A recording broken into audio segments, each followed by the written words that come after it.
If you've been following me for a while, you know that one of my favorite things to do is to bust myths. And this week is no exception. I welcome Khristee Rich back to the show. She's a familiar voice from earlier on this season. And we sit down and talk about labor myths as well as conception over 35 myths, two topics that are near and dear to my heart. Join us this week as we sit down and we have an awesome conversation about things that we consider normal in our culture, but really, in fact, are just normalized. Hi, I'm Adrienne Irizarry. I'm an Eastern medicine practitioner who is passionate about women's health and helping women live their best lives. My goal is to put you in the driver's seat of your menstrual health, offering period solutions for a symptom-free life. Statements made in this program are for educational purposes only and not intended as a substitution for medical consultation or advice. We do not claim to diagnose, treat, or cure any diseases. This podcast is inclusive and welcomes all gender identities. The focus of the program is on biological function, and we will use the term women throughout, but it is referencing physiological and social challenges for biology, not identity. Come as you are, I am happy you're here and welcome all performances of identity. I hope you find something helpful in this show.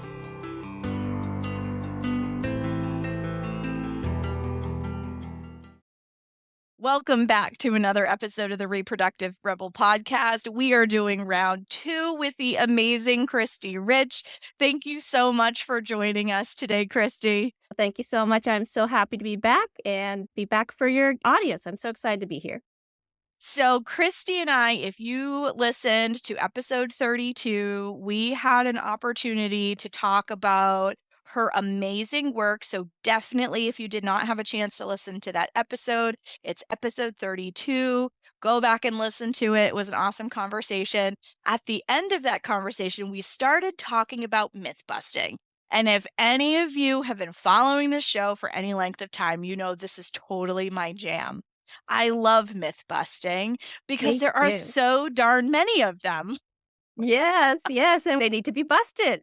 Absolutely, absolutely. So Khristee graciously agreed to come back onto the show so that we could do a little bit of this myth busting.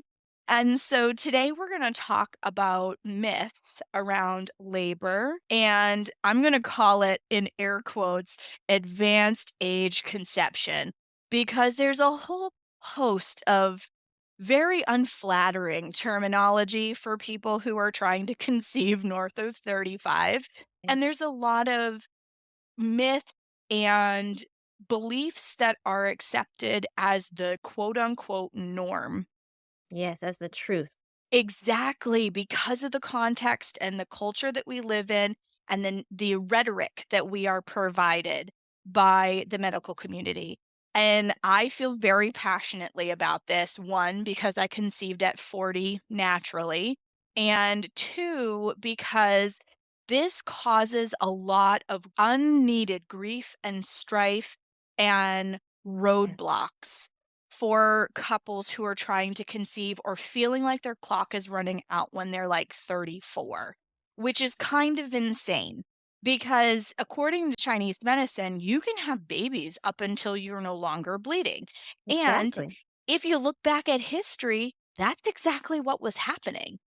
Yeah. So why are we having these mental roadblocks now? Well, it's because garbage in, garbage out, right? We're only as good as the information we're fed. So Yeah. Khristee and I are going to give you a different perspective on all of these things. Yes, we will. I'm excited. I'm ready to dive in. So let's talk about conception first. We'll go chronologically in time. Perfect. What around the age of 35 do you find there are some of the biggest myths out there? Oh my gosh, there's so many. I know. So, first of all, in the United States, we call it geriatric pregnancies. So that is if you are 35 or older, you're considered to be in a geriatric pregnancy. And a lot of people hear that this is high risk. Mhm. So they hear that once you're 35 or older, then you're putting your own health at risk and you're putting your baby's health at risk. So people are told that the rates of having birth complications are much higher, that your child can develop all of these terrible birth defects and also terrible illnesses.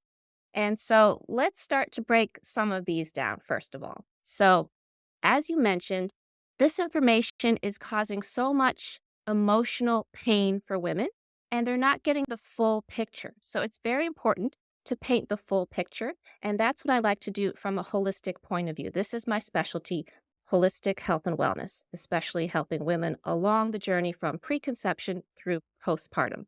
So, one thing to keep in mind is that this is just in the United States. So I've been doing research about childbirth around the world, and childbirth is different around the world.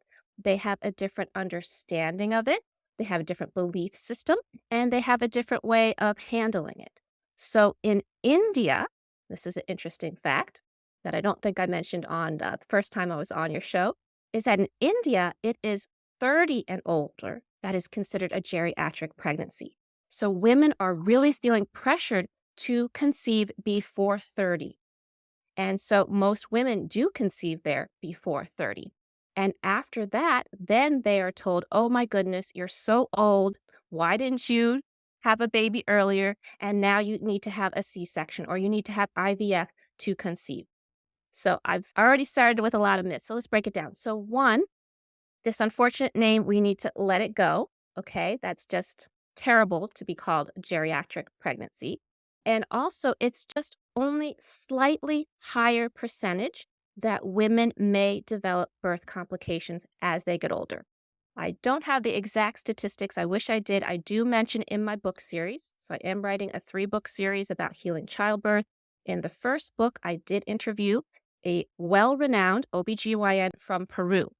And he broke it down so people can really understand what high risk means Mm. and that it means it's only a higher risk, but not a huge difference. So I think he said it's only like 6% possibility that women may have birth complications. So what does that mean? That means that 94% of women won't have any birth complications because they are older. Mhm. And this is very important. It's only a small percentage. It's really not that much higher. And I don't have the exact statistics, so that may not be correct as 6%, but I know it's very, very low. And so also it's important to know that the same thing for a child having birth defects, having different illnesses later. It's again not necessarily because the mother is older. Okay. It's really important to know the mother's health history. It's very important to know her health history before she conceived. Okay. And also to take into account her partner. What was Yes. his health history? Okay. It takes two, right? It takes two to make a baby. So, unfortunately, a lot of pressure is put on women if they can't conceive. And they're said, oh, it's all your fault if you can't conceive. But again, you also need to look at your partner's health history as well. So, just busting these myths, it is possible to conceive after 35. It is possible to conceive naturally past 35. It is possible to conceive and not have any health issues of your own, and not to have a child born with health issues, and not to have birth complications. So, just busting all of those myths right there to begin. Woo! Okay, mic drop, folks. Like, that's a wrap. That's the whole episode, right? But it's so true. Like, we literally are what we eat. Yeah. Garbage in, garbage out. We literally are our lifestyle choices. So, like, there were so many points that you made. Can you tell I'm all fired up now? I'm like, yes, sing it, sister, because it's so true. Like, these percentages are created based on national averages. They're based on averages. And sometimes those averages are created cross culturally, sometimes they're not. So those statistics are only as good as the data that they're being created from and who's asking the question. Can I just raise that for a second? Everybody who does research has an angle. They're Mm-mm. trying to answer a particular question. Now, the question that's being asked can be slanted. I'm a little jaded by statistics because I feel like your outcome, like the researcher is trying to prove an outcome. And sometimes the data doesn't support that outcome, but there are a lot of ways to make the data support that outcome, right? Yeah. And the thing is we're looking at an average. We're also looking at a culture that is heavily medicated. We're Yes. looking at a culture that doesn't know how to take a break and literally stop to smell the roses. Yes. We're looking at a culture that collectively does not know how to care for a cycling body. And Mhm. so the average that you're going to be creating from that is really going to be the look at the total population health. But if you are going into conscious conception, that's what Yes. we'll call it, conscious Yes. conception, That's what I call it too. Yes. where you are making active changes in your lifestyle. I am choosing what I'm saying yes to, what I'm saying no to, and how much of a pause or a break I am giving my mental, emotional, and spiritual health. Am I even giving that to myself, or am I going 60,000 miles an hour with no break and starting to get resentful of all of the commitments that I have because I'm Yes. overscheduled and exhausted? Yes. You're Yes. coming at conception with a very different energy from both of those perspectives. So I wanted to say something to piggyback on what you said. So it's so important for people to understand this, that if you have been running 150 miles per hour, doing so much for your career, for your parents, for your neighbors, for everyone else, and you're giving, giving, giving, and you're taking all these medications. Most Americans are on some form of medication. I believe the CDC says that 40% of Americans have a chronic condition, have one chronic condition. And they say that 60% have one or more chronic conditions. So most of Americans have some sort of chronic condition, chronic illness, and most times they are being given medication and medication that they will then take for the rest of their lives. So imagine as you're getting older, you're getting more stressed out, you're feeling more pressure to conceive, you're taking more medications, which are affecting your liver, which is affecting your digestion, which is affecting your mental well being. You don't know to take preventative care, you don't know to detoxify, so that it is possible for you to get sicker and then for it to be harder to conceive. And then you may, unfortunately, be sick during pregnancy or postpartum or have birth complications. But again, like Adrienne said, if you are proactive, if you are exercising preventative health, if you know that food is medicine, if you know it's important not to eat processed foods and to not smoke and not do recreational drugs and to, lower your sugar and lower your alcohol, then you will be so much healthier and it's going to be so much easier to conceive. So I hope that they will be inspired by listening to this episode. They need to think about how important it is to be as healthy as possible, mind, body, and spirit, before they even try to conceive, before they even think that they have fertility issues. You need to be proactive, preventative, and do everything you can to be as healthy as possible. And not just you, but encourage your partner too. Yes. It, like you said, it takes two to tango. I have a course called Empowered Fertility that takes on Mm, this topic, and half of the course is the her side, and half of the course is the him side, mm, because we are facing male fertility epidemic right now mm, mhm, because of lifestyle, because of garbage in our food, because there are artificial colorings that cause cancer that are not allowed in certain products, but not taken out of our food products. Like, it's just mind-boggling, the and things that radiation. yep, Radiation. So radiation. so many people don't realize that your phone contains Mm, radiation, and so many people put their laptops on their lap. Don't do that, everyone. Okay. So many people put their phones just anywhere. I've seen people put their phones in their lap, put their phones in their bra. You know, this can affect your health and wellness. So it's very important that you are mindful that even though we think our environment is healthy, it's not necessarily as healthy as you believe it to be. And I just read there's a fantastic book called Awakening Fertility. I don't know if you've read it. Fantastic book. I know you would enjoy it because she talks about fertility from a Chinese medicine point of view. And she talks about how different things are affecting sperm more than ever. Yes. And she said, I believe she said alcohol, and I believe she also said cannabis. Yes. So there's all these products now that people are taking because it's legal and it's more accepted, and they don't realize that sperm and cannabis don't go well together. So that's going to make it harder for you to be able to conceive if your partner is, having those products.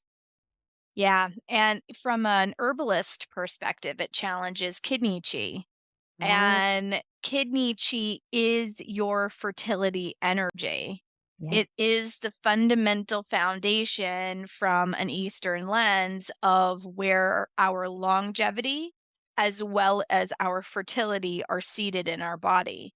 And so, when you're trying to conceive, there are a whole bunch of lifestyle changes that both partners need to essentially be a team Yes. and do together, bringing more joy into their lives. We talked about joy in that episode. Yeah. Again, go back and listen to episode 32 with Khristee. More joy in their lives, more pause, Yes. allow themselves to play and be creative because that creativity comes from that same energetic space. Think about it. You're creating a life. Yes. You're creating a little human.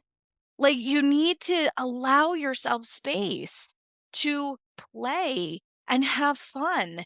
And a lot of times, particularly when people are of that horrible term, advanced reproductive age or Mhm. advanced maternal age, Mhm. that and geriatric Mhm.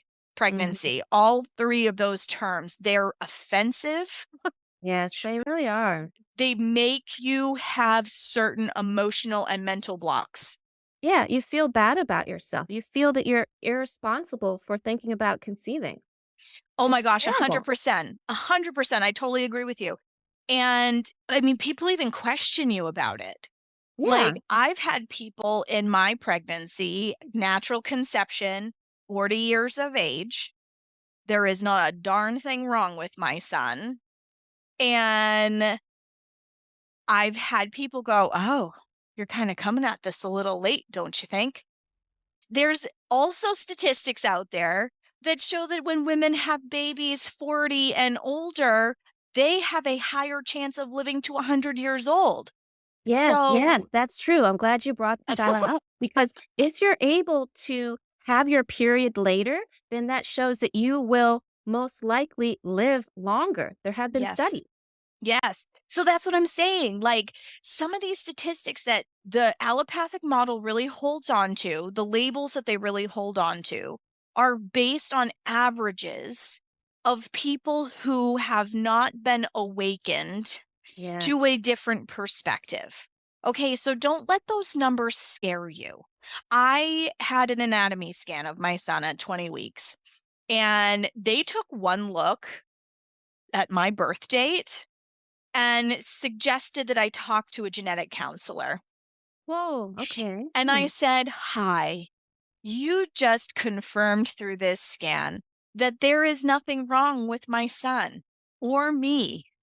And I don't appreciate the fact that my age has been mentioned 6 times in this Wow. appointment Wow.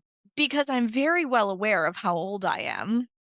And yet, I guarantee you this pregnancy is healthier than people who walk in the door at 30, 33, Yeah, yeah. because I've been intentional about preparing my body for this pregnancy."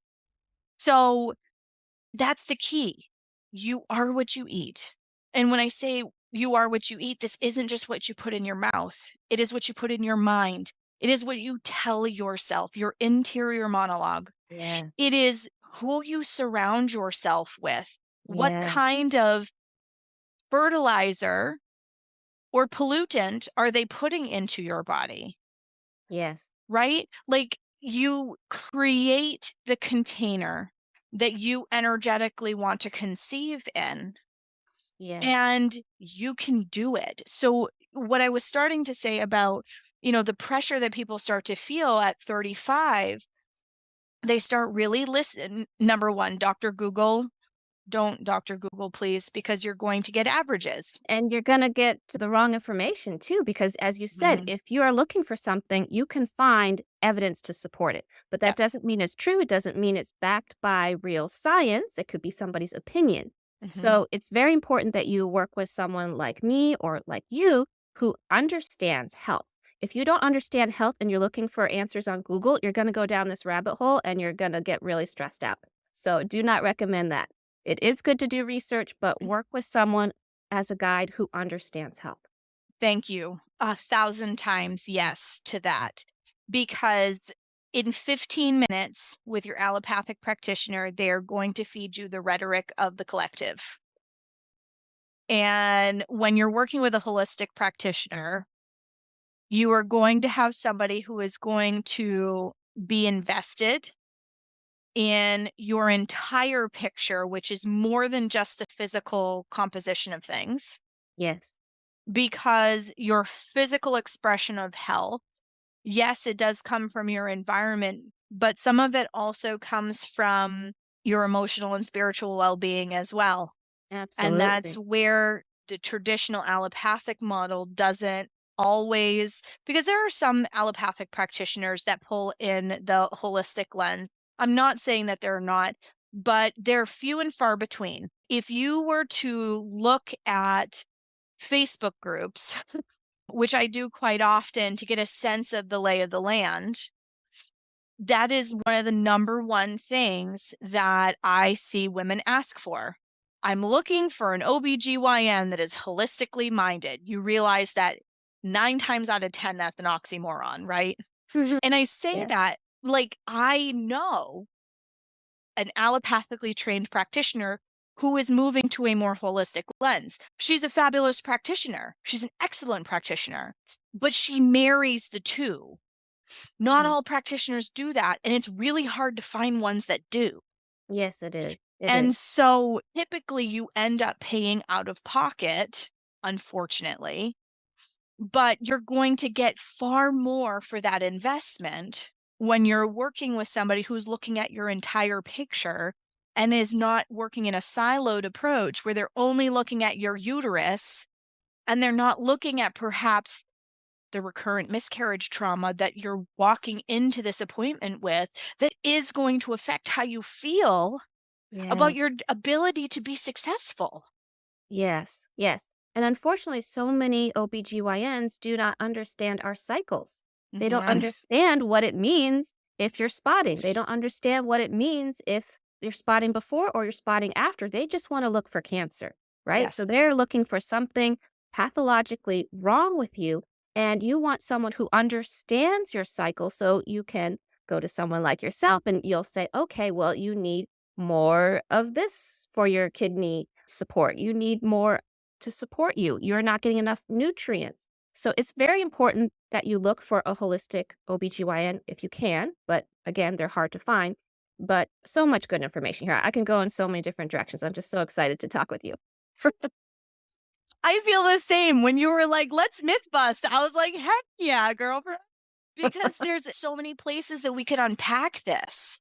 Yeah. So, the big takeaways from this conceiving over 35, from my perspective, are number one, it takes prep time.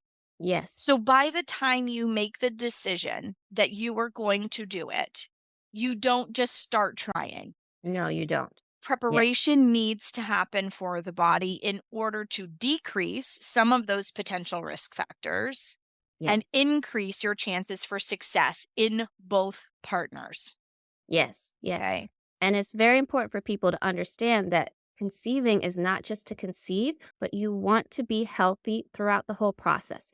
You want to be healthy in pregnancy. You want to be healthy and empowered and strong during labor. And you want to be healthy postpartum. And of course, you want to have a healthy baby. So just rushing to conceive is not being mindful of what can happen in the future. So we really do need to set the time at least 3 months. Some people may need 6 months, especially if you have chronic conditions to overcome. And again, allow yourself the time, be patient with yourself because it's so important what you're doing for yourself and for your future child.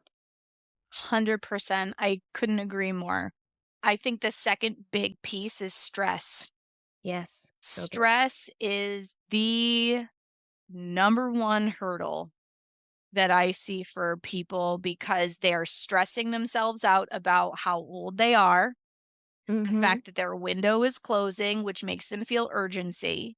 They Yes, try to control every little aspect of the process. And this is not to shame anyone. This is observation from hundreds of fertility clients that have come through my practice. Okay. These are very real themes for people. And when we try to control the process, we don't get anywhere. We can control the things that we can control, i.e., how is my mental health? How is my spiritual health? How am I taking care of myself physically? How is my relationship with my partner? yes, Because if you've been trying for a while and you find yourself north of 35, it starts becoming mechanical. Oh, I'm ovulating now. This is the time, yes, right? And there's yes. no intimacy. It becomes the physical act of things coming together, which wouldn't be any different than a petri dish, Mm-hmm. right? And there isn't that alchemical part that helps with the conception. The piece about India and 30 being the line of demarcation, I'm just going to call it that because I can't bring myself to use those ugly other words because I don't believe that it's true. IVF is a business. It is. It It is makes a lot of money. it is a colossally expensive business. Yes. Yes, And this is where we try to control as much as we possibly can in the process. And then when we schedule a cesarean, we're trying to control as much as we possibly can about the experience. yes, yes. Eh, So let's unpack this because this is very, very important. So women believe that, well, one, if they're older, some women believe that you cannot naturally conceive.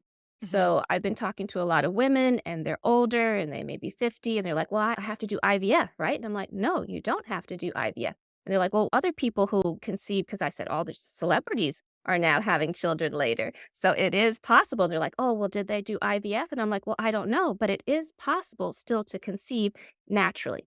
And mhm, so, one, we need to bust the myth that after you are 35, that you can only conceive via IVF. That's not true.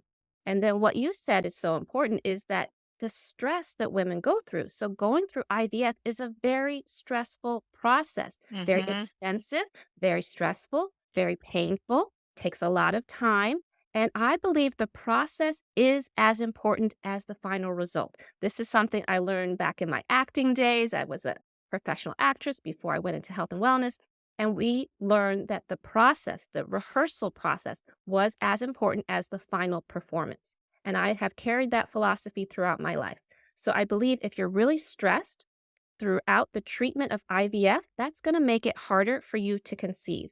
And not only that, but you have to be mindful that you're putting in all of these medications into your body. And if the reason why you couldn't conceive is that already your body is overfilled with too many toxins, you really need to focus on detoxing, not adding more medication. mhm, And there is a slightly higher risk of having birth complications if you do IVF. So it is important for women to be mindful. This is something I like to do is give enough information so women can make the right decisions for them. So it is important to note that if you conceive via IVF, there is a slightly higher percentage, just like I mentioned before with geriatric pregnancies, there's a slightly higher percentage that you may have a child with birth defects and different illnesses, and you may develop a chronic condition yourself. But it's important for those to know who are considering IVF that there are some drawbacks. So it's not like this perfect potion that, okay, mhm, you conceive and then everything's going to be fine. So, just some things to keep in mind is that it may contribute to low birth weight. It may contribute to premature birth. Baby may come too early. and also hypertension. So you may develop gestational hypertension, you may develop preeclampsia, and this can again cause birth complications. And many people hear that if you conceive via IVF, that you then need to have a C-section or you need to be induced. So these are myths as well. It does not mean that you need to be induced or to have a C-section if you conceive that way. Just because there are slightly higher percentage of birth complications doesn't mean you need to go those routes. And with those birth complications, it's not going to remedy it by being induced or having a C-section. So it's very important that women are mindful. I love this.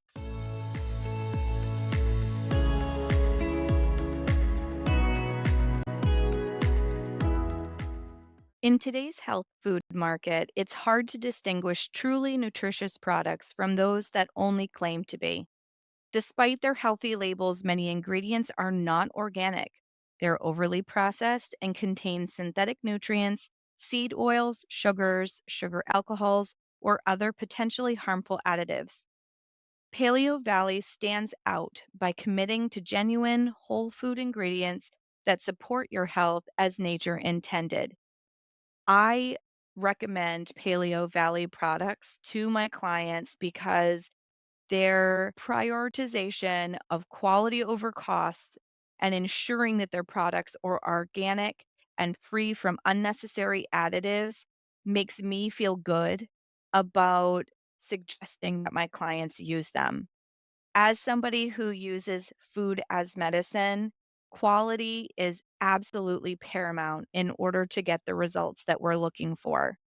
And I love using and suggesting that my clients use Paleo Valley products because their approach is not just about offering more nourishing products, it's about integrity, transparency, and commitment to overall well being.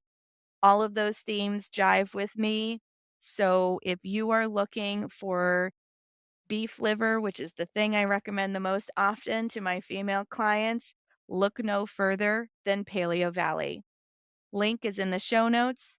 And now back to the show.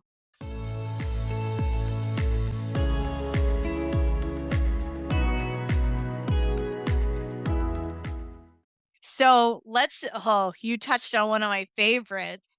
Let's talk about induction, shall we? Okay, sure. One more myth I just want to throw out there is some people hear that if you are 35 or older, that you need to have a C-section. So I want to bust that too. Just because you're older doesn't mean you can't deliver vaginally. But Oh, that is continue. true.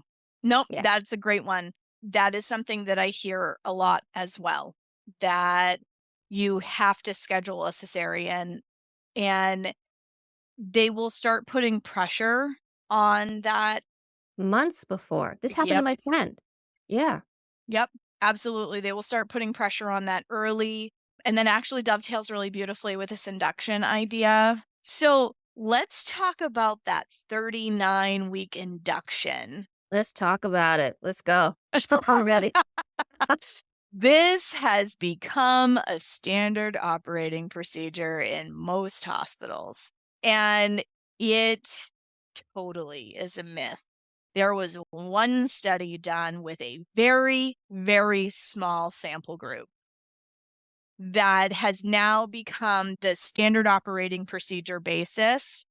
And yeah, I would love to know your thoughts on this because it makes me Sure. wild. And I see it in a lot of Facebook groups. This is a very important topic. We could have a whole other episode just on induction. But this is another myth that people need to know is that being induced doesn't speed up labor to begin with. So it only was created to initiate labor, to get the contractions going. And it's important for women to know that this is artificial oxytocin. It's not the normal oxytocin that our body will produce naturally. So the contractions are very, very painful. And there has not been enough research done. There's not enough research done for women's health and especially for pregnant women and labor and afterwards. So there's not enough information about the short term, but mostly the long term effects of Pitocin. So I've been doing a lot of research on this for my book. You will hear me talk about medications in book 1 of my series. And also another myth is that people believe that medication does not pass between the blood placenta barrier, and it does. So it's very important to be mindful that the medication is getting to your child. And again, there has not been enough research to know how it's going to affect them long term. Okay, we know how it affects us, but even long term for us hasn't been really researched as well. But we do know how we feel afterwards. But imagine the baby that hasn't even had a chance to fully develop yet is receiving all of these medications. And one, Pitocin is very painful for the mother. Can you imagine how painful it must be for the child as well? Yeah. And most people don't think about that. So I am not a big fan of Pitocin. I'm not a fan of inducing. I believe we need to wait for the baby to tell us when he or she is ready to be born. And there's so much pressure these days to get the baby out as soon as possible. After 39 weeks, it's safe. It's a good time to do it. But it's important for you to know that your due date is a guesstimate to begin with. Okay, we do not know exactly if that is accurate. It is based on your period. It's based on a cycle of 28 days. Not everyone has a cycle of 28 days. So if you do not, then right there, the calculation is off. So it's also very important for people to understand. Oh, there's so much. Oh my goodness, I'm going so many different. It's one that winds me up too. I know. Yeah. So women feel powerless that they have to be induced because their doctor says that they have to. And they believe their doctor, they believe that he has her best wishes in mind. But we know that it's not a good idea for babies to be born prematurely. So if it's not an accurate date, then you could actually be a week, 2 weeks early, and that's not good for your baby because your baby hasn't fully developed. When the baby is ready, the baby will release chemicals, will release hormones. Okay, I'm ready. Let's get going. Let's get started, mama. I'm ready. Are you ready? So it's a combination of the mom and the baby working together. They are a unit. They are one. The baby can sense what's going on with the mother. The mother can sense what's going on with the baby. The baby is wise, okay? We think that babies are so young, they don't know anything about the world. They instinctively know when to be born, okay? They have wisdom. We need to let them lead, okay? And also, it can create high blood pressure for women if they have Pitocin. So this is very, very important for women to know, especially those who have gestational hypertension or preeclampsia. And for preeclampsia, again, so many women are given Pitocin to be induced, but this raises your blood pressure even more, which can then create birth complications, serious birth complications. So I do not believe women should be induced, period, but I also don't believe that they should be induced if they have preeclampsia, which is very, very common practice. I've heard so many traumatic birth stories of women who had gestational hypertension or preeclampsia, then given this medication and making it so much worse. So we have to be mindful about how things can affect us and the baby. Pitocin can also raise the blood pressure of the baby. So oftentimes women may have emergency C-sections because they are monitoring the baby and all of a sudden the baby's heartbeat escalates or it decreases. So with Pitocin, the heart rate can accelerate and they are worried. And a lot of times they do not take the woman off of Pitocin. Hello, just understand what happened right before the heart was accelerating or the woman was having a problem and stop the Pitocin. You can stop the Pitocin. But unfortunately in the United States, doctors do not stop the Pitocin. Instead, they're like up the pit. They call it pit. And they said, higher, keep it going. We got to have this happen quicker and faster.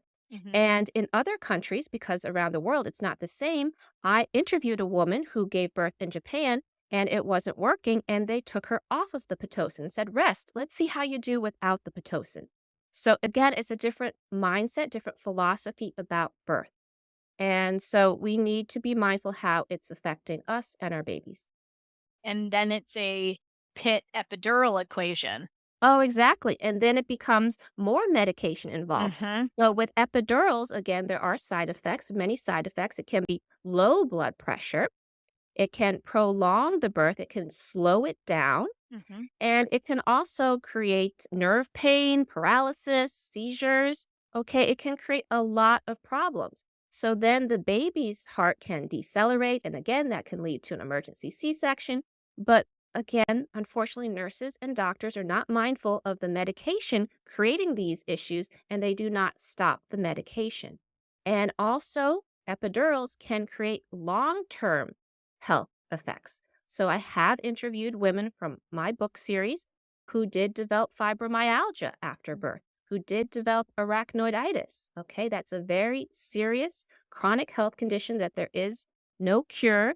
It is a spinal cord injury. And I will be sharing one woman's story in book one about how she developed it after giving birth.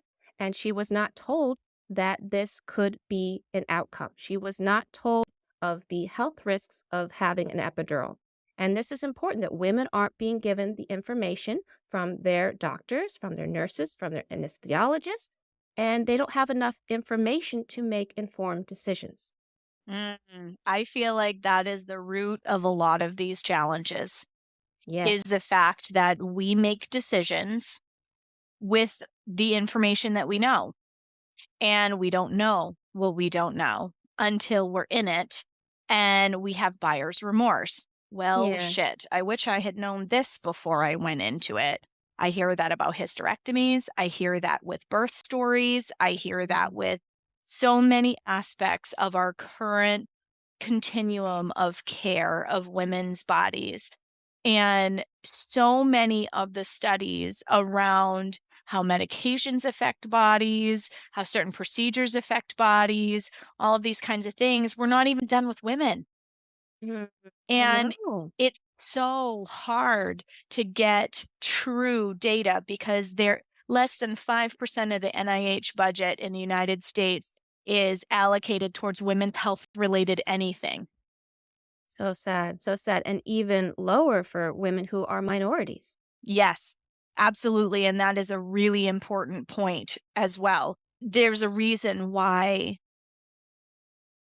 other ethnicities see significantly higher maternal and fetal mortality rates Yes. because of that piece Because of of their information health. alone. So this is very important. So African American women do develop hypertensive disorders more than any other race. Mhm. So it's very important for women to understand that they may get gestational hypertension, they may develop preeclampsia, and a lot of women are having birth complications and they're not realizing that it's related. So women again need to be preventative. They need to think about their health before they try to conceive. They Mhm. need to work on their cardiovascular health. They need to change their diet before they conceive and to be mindful that you can improve your birth experience if you improve your health before.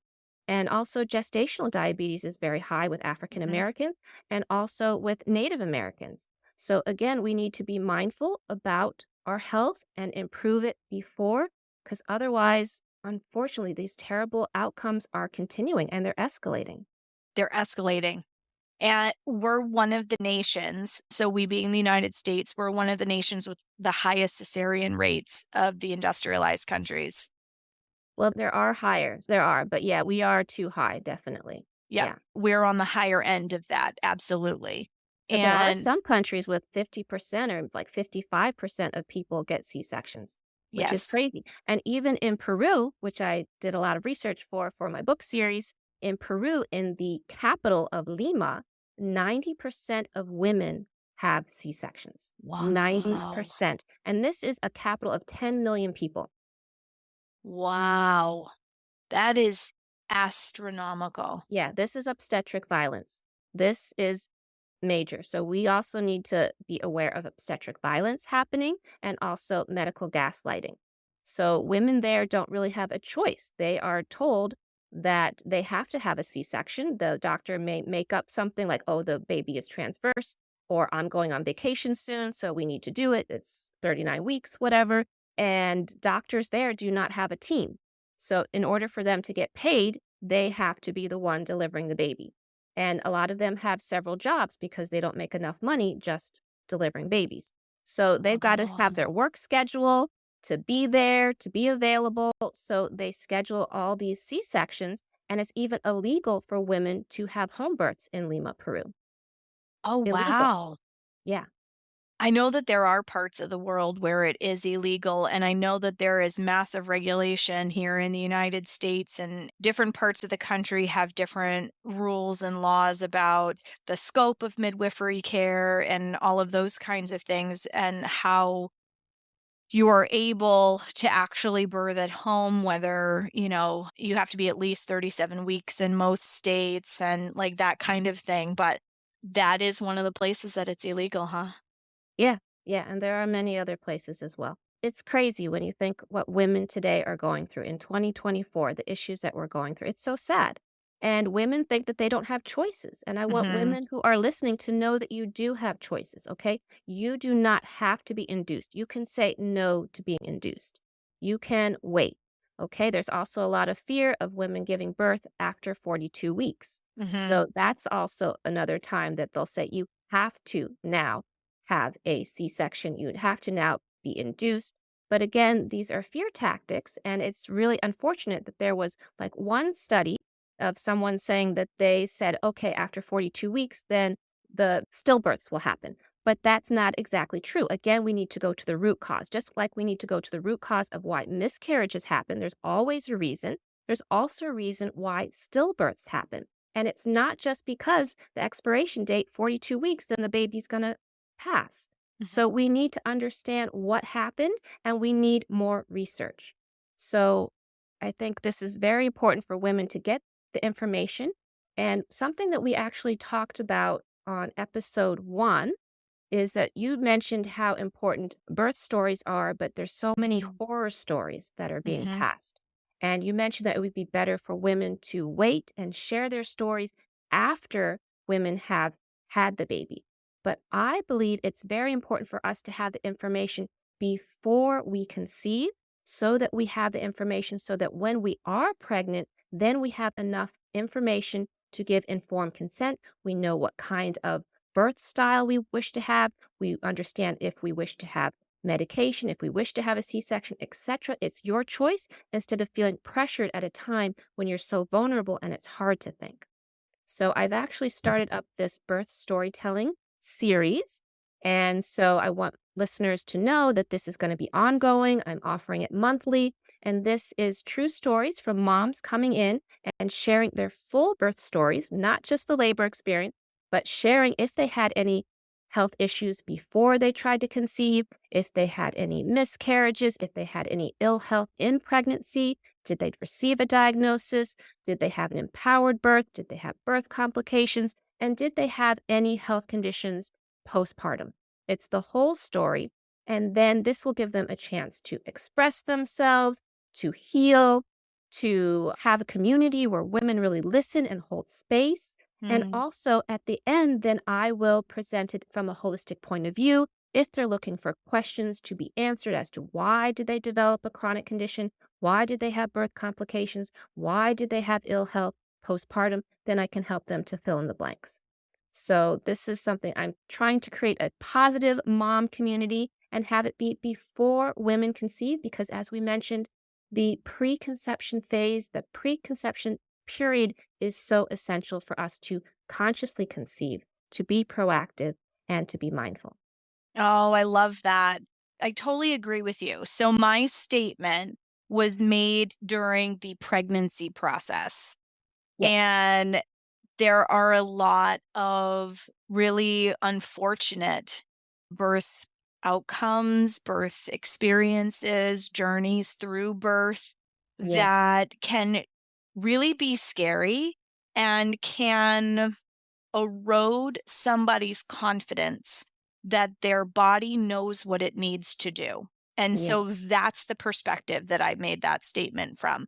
But I 1,000% agree with you that having that kind of a conversation, knowing going into, again, it's all about conscious conception, right? Yeah. Knowing going into their conception, what kind of birth experience do I want to create for myself? What could potentially happen so that I can make informed decisions?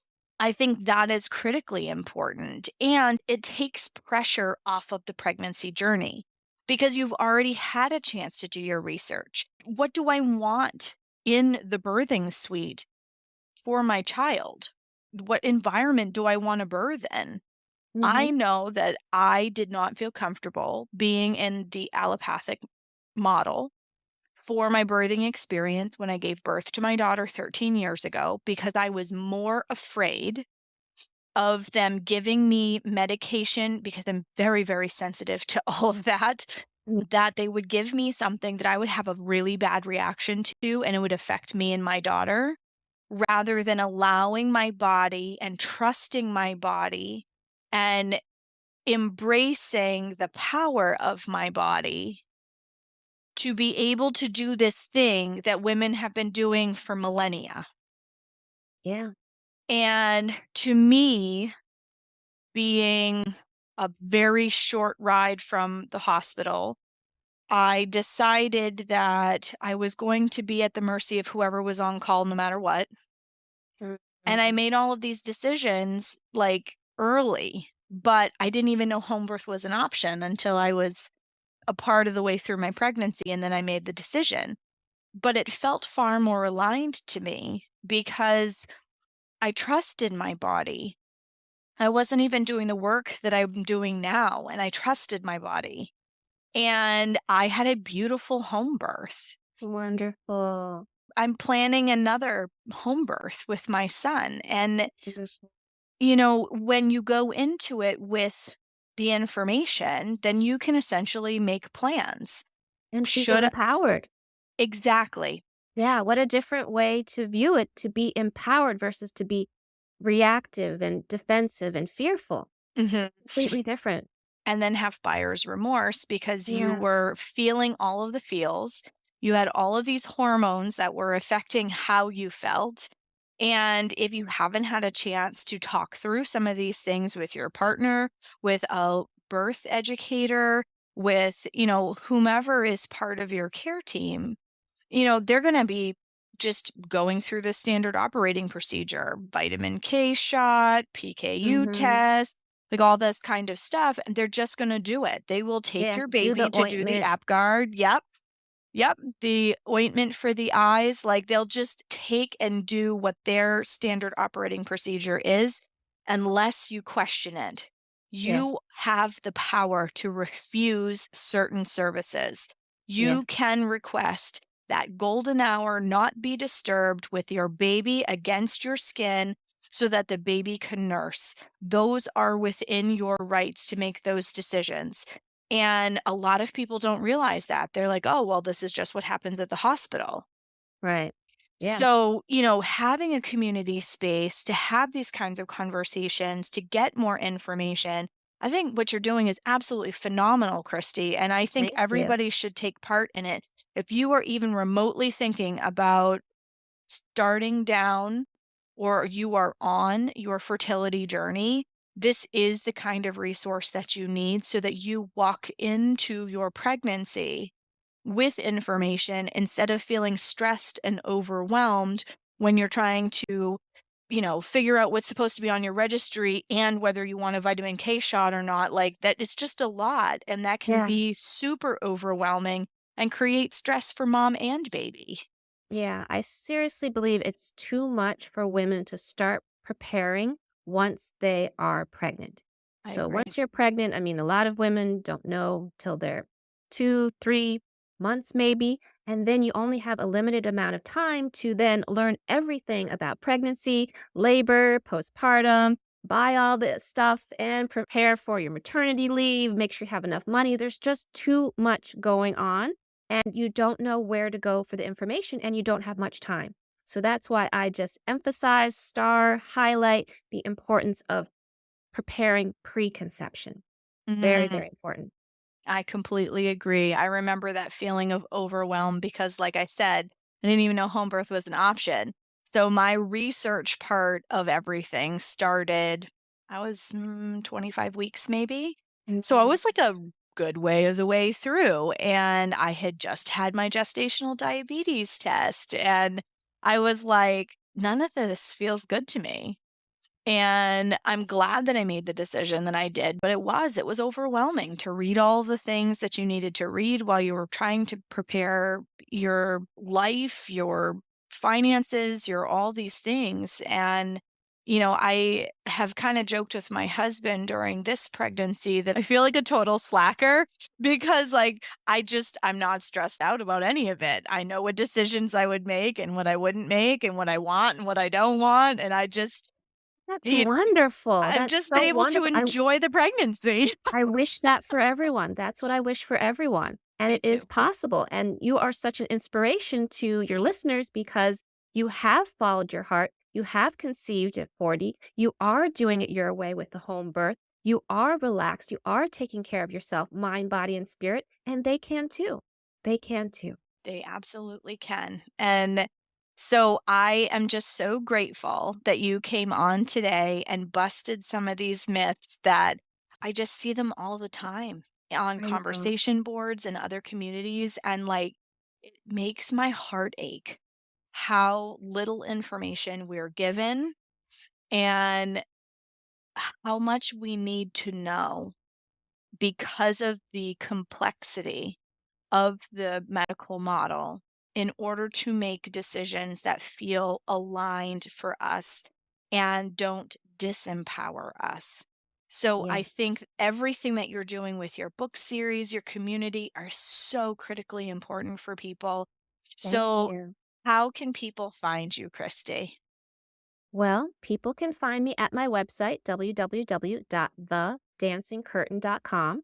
They can follow me on social media. Instagram is my name, KHRISTEERICH. They can follow me on Facebook at The Dancing Curtain, on YouTube at Dancing Curtain. There's no the, just Dancing Curtain. And I do have a series that will begin soon for season 2 of Holistic Me TV, which will be all about the pregnancy journey, giving you information about preconception, pregnancy, labor, postpartum. I've invited many health experts from all around the world, including Adrienne, so you'll hear her episode as well, which was a fantastic episode. And also, I want your audience to know that my specialty is helping women to conceive naturally, even if they are 35 and older, helping women to have enough information so that they have informed consent, so that they can be as healthy and as joyful as you mentioned throughout the whole process from preconception, pregnancy, labor, and postpartum. So if anyone is interested in help with their fertility, they can contact me to work with me one-on-one. They can also become a part of my group program. Currently, right now, I have a beta program. I'm interviewing women to see if they would be interested in being part of this new program and also giving me information so I can customize it for the first round. It's going to be greatly discounted. I don't know when this episode will air, if the program will have already started, but if you're interested, if you would like to be a part of the beta program, you can contact me. You can email me at Christy@thedancingcurtain.com. Would love to have you be a part of the program. And yeah, I'm just so honored and grateful to be on the show to bust these myths. I just thought of one more information about Pitocin I wanted to share that is very important is that Pitocin was never approved by the FDA to be used to augment labor, to speed it along. So it's used in hospitals, but it was never approved for that purpose. So again, if you do not wish to continue with the Pitocin, if you do not wish to have Pitocin, you can refuse, you can say no. It's very important that you know it was never even approved by the FDA. So it is considered the medication that is most abused. So it's very, very important that women are mindful of this so that they can make the best decisions for themselves and their babies. Wow. Now, my jaw dropped when you said that. I did not know that. Yes. See Yes, the again. things we don't know? And this is why you need to read Christie's books.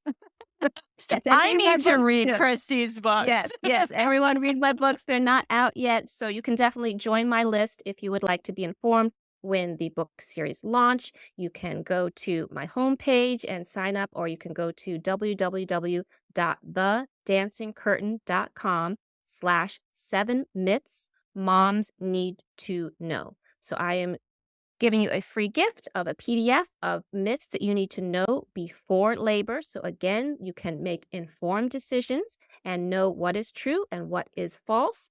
And then you will be on my list to be notified about my book series. I am so passionate about this book series. I know it's going to change how people view childbirth around the world. So I highly recommend that you check out my books when they come out.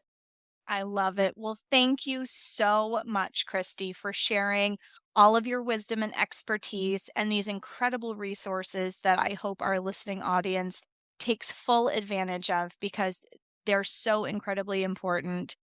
And we might have to do this again. Okay, let's do it. I love talking with you. I can talk to you all day. I know. I feel the same way. And I really, really appreciate you being on the show and sharing everything. So, Oh, well, it's my absolute pleasure.